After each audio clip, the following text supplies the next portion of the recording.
Today I'm going to discuss the top 10 soft skills employers look for when they're hiring and promoting. And we're going to do that starting right now.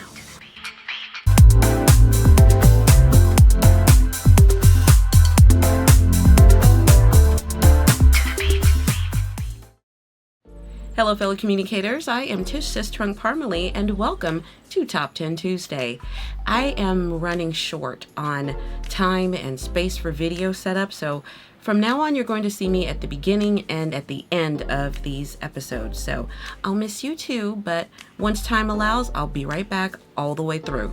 To continue, I am a communication consultant and owner of YANA Communication, where I help businesses and individuals hone their communication skills and encourage healthy working environments.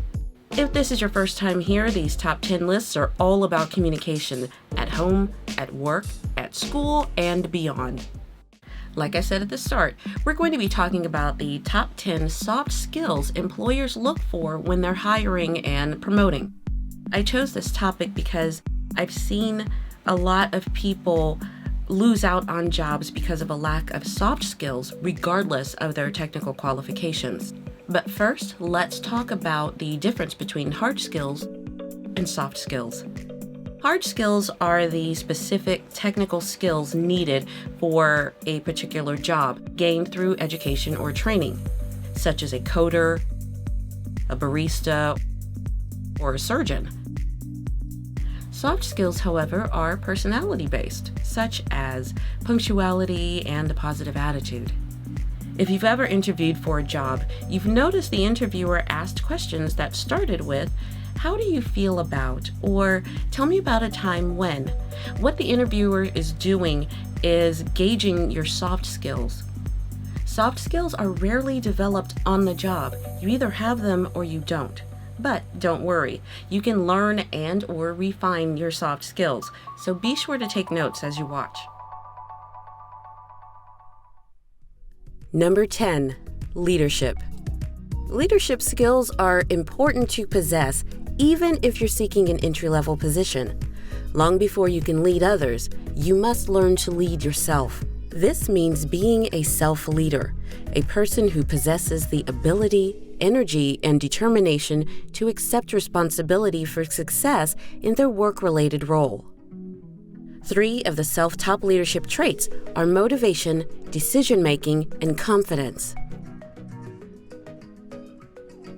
On any given day, you should be able to motivate yourself to do your best work. If you can't motivate yourself, you'll have a hard time motivating others. Second, how do you handle making everyday decisions? Do you make them on your own, ask permission, or wait for a superior to tell you what to do? And next comes confidence. Are you confident enough to speak up when you find a better way to do something, even at the risk of being shot down? And if you are shot down, are you willing to do it again in the future? If you have a hard time motivating yourself, or waiting to be told what to do, or you hesitate to speak up, consider developing your self-leadership skills. Number 9, positive attitude. Zig Ziglar said long ago, "Your attitude, not your aptitude, will determine your altitude." What that means is your general demeanor will determine how high you go in your career. Don't get me wrong, I'm not talking about plastering a smile on your face and being sticky sweet. Having a positive attitude means being in a state of mind that will keep you moving forward. A truly positive attitude goes a long way with employers. You may have been asked, how do you handle stressful situations by an interviewer? This is one of the questions that determines if you have a positive attitude or not. Number 8, work ethic. Employers look for a strong work ethic when hiring. So what does that exactly mean? The basic definition of work ethic means arriving to work on time, focusing on the task at hand, and being committed to performing your job to the best of your ability. Interviewers will ask how you feel about the hours you'll be working to determine your work ethic. If you start listing reasons you may be late or need to leave early, that's a red flag. Time management is another way interviewers gauge your work ethic. You may be asked to describe a normal workday once you arrive at the office. If you are at your desk and working less than 10 minutes after arriving, that tells the interviewer that you manage your time well. Interviewers want to know if you are going to do what they hire you to do at the time you're assigned to do it. Number 7, interpersonal skills. Your interpersonal skills are what you use to effectively interact with others. These are closely watched during interviews. They include general politeness, how well you listen, and maintaining professional decorum. General politeness shows you have respect and consideration for those you work with. Make a point to be cordial to everyone you interact with at your interview. How well you listen is crucial in every facet of life, but more so in the workplace. Show the interviewer you were listening by paraphrasing a question, but not every question. Also, if you're asked a question you don't understand, ask for clarification. Professional decorum plays a huge role in the workplace, and interviewers are taking note. Dress appropriately for the job you're interviewing for and behave appropriately. Interviewers expect you to be nervous, so just be yourself, but in a professional environment. Number 6, flexibility. Being flexible shows employers you can adapt to a changing workplace. This goes beyond hours. Policies change, job locations change, technical skill requirements change, and leadership changes.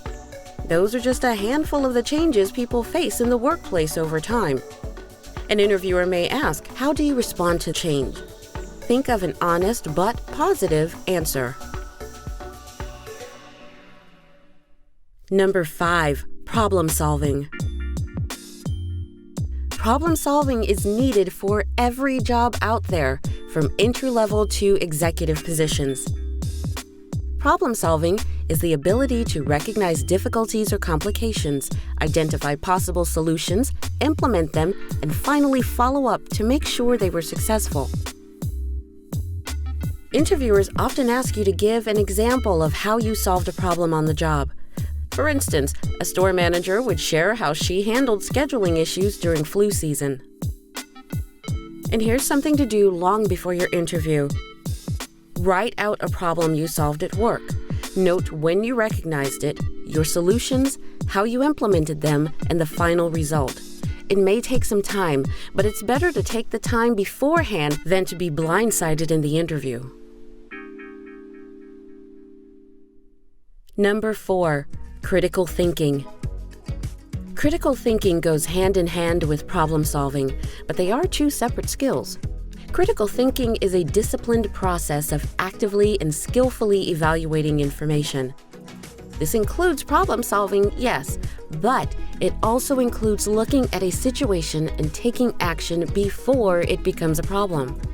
If you mention an on-the-job improvement on your resume, an interviewer may ask you to talk about it, so write this out as well to rehearse. Critical thinking is a mental habit and power which is developed through learning. So if you happen to love learning, you already have critical thinking skills. Number 3, written communication. Writing effectively is a skill employers seek. Effective writing includes stating your goals clearly, using a professional tone, being brief, and using proper spelling, grammar, and punctuation. In any position, you may have to send text messages, email, write reports, or give presentations. I would also like to mention handwriting. In a professional setting, your handwriting speaks volumes. Legible and neat handwriting tells others that extra effort is taken to be understood, even on a quick sticky note left on a monitor. Like I said earlier, you can refine all these skills with practice.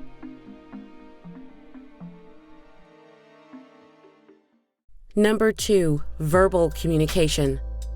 Coming in second behind how you look is how you sound.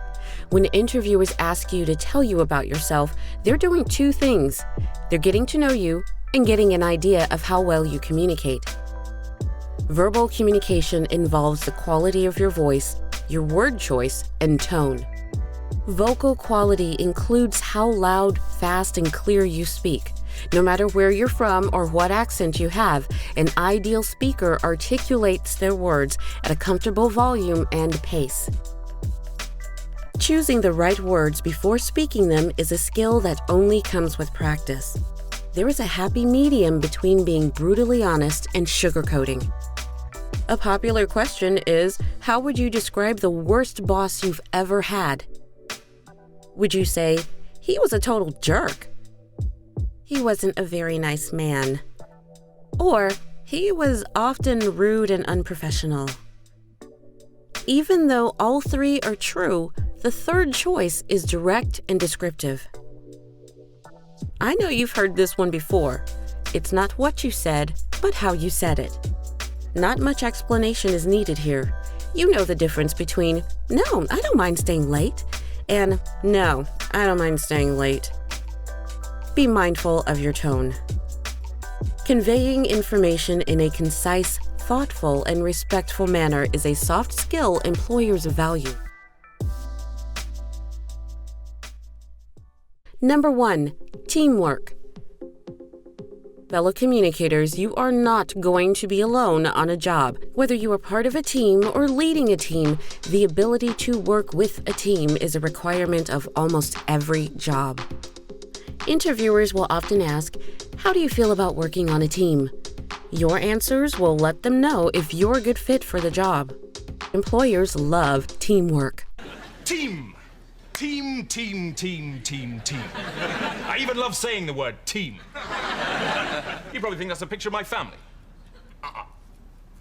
It's the A-team. And there we have it, the top 10 soft skills employers seek when promoting and/or hiring. I'd love to know which soft skills you felt you are really good at, and if you felt there were some soft skills that you could use some developing on. Let me know down in the comments. Before you go, make sure you like this video, leave a comment below, share it with others, and then subscribe to this channel. I will see you for the next episode of Top 10 Tuesdays. Once again, thanks for watching, and remember, you are not alone. Take care. Bye-bye.